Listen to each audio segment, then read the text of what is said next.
Hey guys, Ostrich Vox here, and today I wanted to talk about toys. Toys aren't as popular as they used to be, but we still get some toy lines for shows.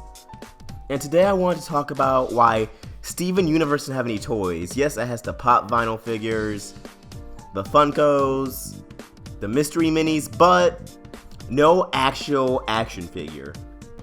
I mean, even Adventure Time has some action figures, and I believe Regular Show does too. Yet, you think Steven Universe would have toys. The show is very toy bait. I mean, every time the crystal gems regenerate, they have a new look. That's very, hey, give us a toy line.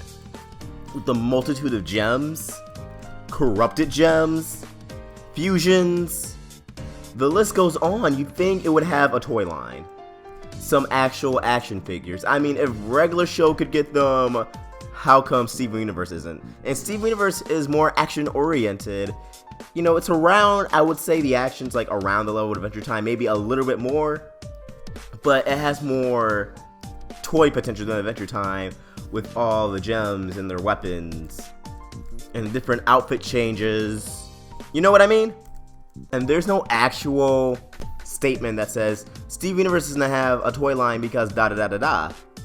This is very read between the lines and gather from what you know.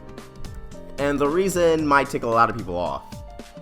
It goes way beyond the fact that action figures aren't super common anymore because, you know, we sell Teenage Mutant Ninja Turtles, Marvel action figures, DC action figures, and your average off-brand. So what's stopping Cartoon Network from getting into this game with Steven Universe action figures? Well, let's rewind the clock back around like 5, 6 years. In 2010 up until 2011, there was a show on Cartoon Network called Symbiotic Titan, created by Gennady Trafikovsky, who's also the genius behind Samurai Jack and Dexter's Laboratory, and helped on the Powerpuff Girls, the original series, a lot. And he's known for his dynamic action sequences.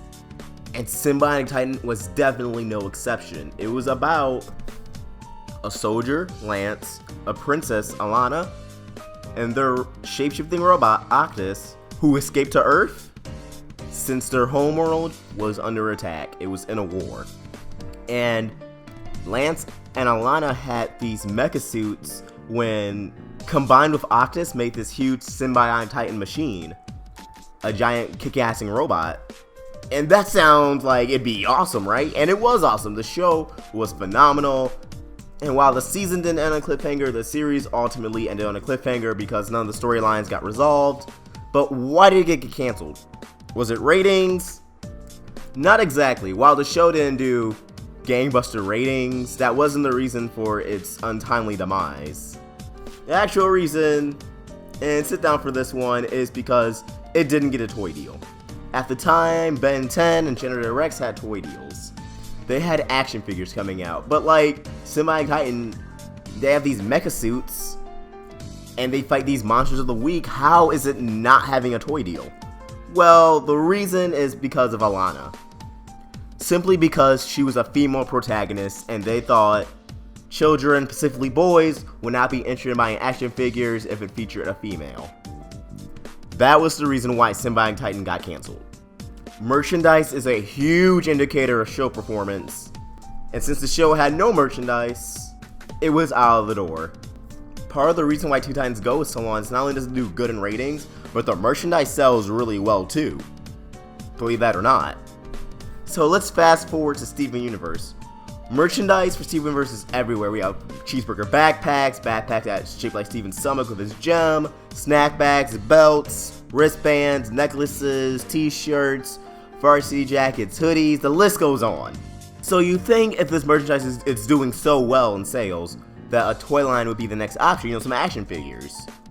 Well, keep the Symbiotic Titan thing in mind, and Alana was a female protagonist. Now let's look at the Steven Universe cast. While gems technically don't have genders, they are basically female. They use female pronouns, have female voices, and very feminine designs. Despite how badass they are, I mean, like, these characters have very badass designs. Peridot, badass. Jasper, very badass. You could very easily make 2 action figures of Jasper. one from her first debut and her subsequent appearances. Bismuth, she would make such a great action figure. You can even like have detachable parts, so you can take off her hand and replace it with her hammer hand or her axe hand. Like, there's so many possibilities. You could have the crystal gems come with their weapons and then their bismuth upgrades. Hell, for Garnet, you could already have original Garnet from The Answer, her season 1 appearance, her season 2 appearance, and of course her flashback outfit during the Greg episodes. Pearl, same exact thing. Amethyst, same exact thing, plus she has currently one up on the other ones with her regeneration in Crack the Whip. And honestly, out of all shows on Cartoon Network right now, Steven Universe deserves action figures the most, because it's very adventure and somewhat action oriented. Action's not the show's top priority, but it's still a vocal point of the series. I mean, a big focus is the gym war of all things. Like, come on now. And like I said, since there's so many different outfits that they had throughout the series, all of those regenerations, how they look after the war when Buddy was exploring the world, and like honestly, back in the day, they made some action figures that they had to write into the show, figure out a way to put in the show. As some of you may know, we have a scuba diving, magma throwing Batman. Well, now we gotta incorporate that into an episode. I don't think that combination of things actually happened, but something along the lines definitely happened frequently in those kinds of shows. Blah, I can barely talk today. So like, you think all these outfit changes that Steven and the rest of the gems have would be because like they had a toy deal and they had to incorporate that into the show, but no. The Crewniverse just cares that much. And I mean, like, who wouldn't want a Stevani action figure? I know I would. Like, Rose had a pack of lions. Like, all those lions. That's a toy bundle right there. And like, shit, if the kids won't buy it, I sure will. And I'm sure a lot of the older fans of the show can say the same. I mean, the episode Earthlings itself was very toyetic. You had the introduction of Smoky Quartz, Jasper's fusion with a Crypto Gem, Jasper in the midst of corruption, and Jasper after corruption. That's 4 toys right there. 4 toys. Centipedal? You have long Centipedal, small Centipedal, half-healed Centipedal, and hopefully if she ever gets healed, you would have like another 4 toys right there, just based around one character. But the people who are sleeping on this is not Cartoon Network.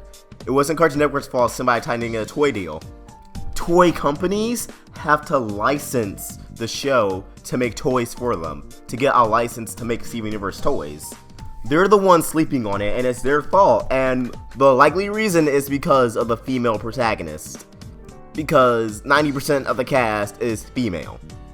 I mean, between Beach City alone, you already have like 20 toys right there. Combine that with the gems and other forms, like, there's honestly endless possibilities and routes you can go with Steven Universe toys. And it is upsetting to know that we may never get appropriate Steven Universe action figures because of the sheer fact that most of the cast is female, and that just shows that there still is sexism out in the world. Times are changing, but not minds. Now, does this endanger Steven Universe at all? Because like I said, Cinematic Titan got canceled because there were no toys, so there's no merchandise. No, Steven Universe is not in danger because of that, because it does have merchandise, and it does pretty well in the ratings. I would say even reruns do pretty solid.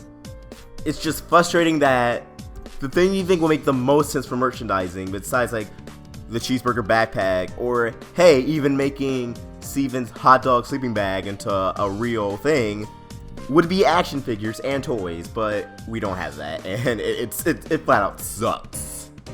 But maybe I'm reaching here because I was that kid who always wanted action figures and toys, but my parents never fulfilled that for me. I would always go over to my cousin's house or my stepmother's house. My stepbrother would have these bins of toys, and I'm just like, I want them. And then I would go home, and my toy collection would consist of Happy Meal toys and a few action figures I would get every few years. It was pretty depressing, and I don't have those anymore. But those are my thoughts, and I want to hear yours. I just want to explain if anyone's wondering, why doesn't Steven Universe have an action figure line? Well, here's the most likely explanation, but like I said, this is going off of the past. And don't blame Cartoon Network for this, like I said, it's out of their control. It's literally toy companies who don't want to license the show because of the female protagonist, the overtly female protagonist, but whatever. We can hope that one day they'll change their minds. Hopefully it's not like near the end of the show's run or after the show's already over. Even then, I know people would buy them. Anyways, yeah, comment your thoughts down below. What would you want to see for Steven Universe action figures? And as always, if you enjoyed this video, please like and subscribe. It really helps me out. Ostrich Vox, signing out.